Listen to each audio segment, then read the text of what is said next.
عن مسودات وثائق ومصادر مطلعة على المفاوضات، وافقت الولايات المتحدة على السماح للمملكة العربية السعودية بإنشاء برنامجها النووي المدني، بما في ذلك تخصيب اليورانيوم داخل أراضيها. وأفاد التقرير بأن الاتفاق قد تم إعداده بالفعل، وينتظر توقيع الرئيس الأمريكي دونالد ترامب.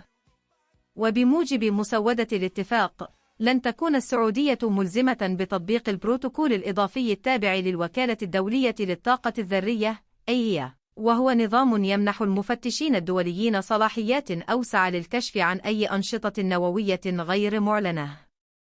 وفي حال إقرار الاتفاق، ستحصل السعودية على تكنولوجيا تخصيب اليورانيوم، وهي التكنولوجيا نفسها التي كانت محور الخلاف بين إيران والدول الغربية لعقود. وقد أكدت الولايات المتحدة وإسرائيل مرارا أن برنامج إيران لتخصيب اليورانيوم قد يستخدم في تطوير أسلحة نووية، بينما تؤكد إيران باستمرار أن برنامجها النووي مخصص للأغراض السلمية فقط، وأنها بصفتها عضواً في معاهدة عدم انتشار الأسلحة النووية (NPT) تمتلك حقاً قانونياً في تخصيب اليورانيوم للاستخدامات المدنية. كما طبقت إيران البروتوكول الإضافي بشكل مؤقت، مما أتاح لمفتشي الوكالة الدولية للطاقة الذرية صلاحيات أوسع للتفتيش. وتسعى السعودية منذ سنوات إلى تطوير قطاع الطاقة النووية، وتؤكد أن أهدافها تشمل الاستفادة من احتياطياتها المحلية من اليورانيوم، تنويع مصادر الطاقة، زيادة صادرات النفط من خلال تقليل الاستهلاك المحلي، توفير الكهرباء للمشروعات الصناعية ومحطات تحلية مياه البحر. وترى المملكة العربية السعودية أنها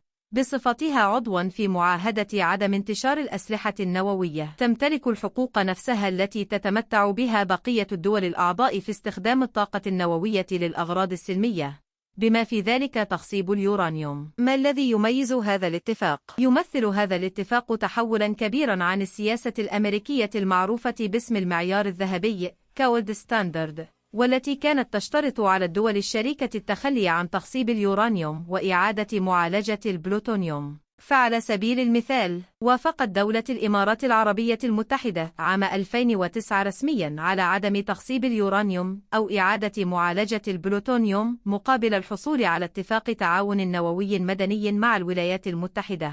وكان هذا الاتفاق يعتبر نموذجاً للتعاون النووي في الشرق الأوسط. ويحذر بعض المحللين الأمريكيين من أن السماح للسعودية بتخصيب اليورانيوم قد يضعف سياسة المعيار الذهبي، ويشجع دولاً أخرى في المنطقة على المطالبة بحقوق مماثلة.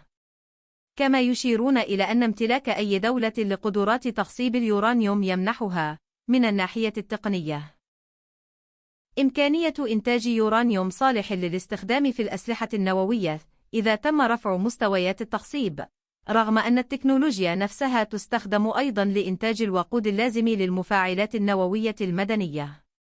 سؤال للنقاش: هل تؤيد السماح للمملكة العربية السعودية بامتلاك برنامج نووي يتضمن تخصيب اليورانيوم؟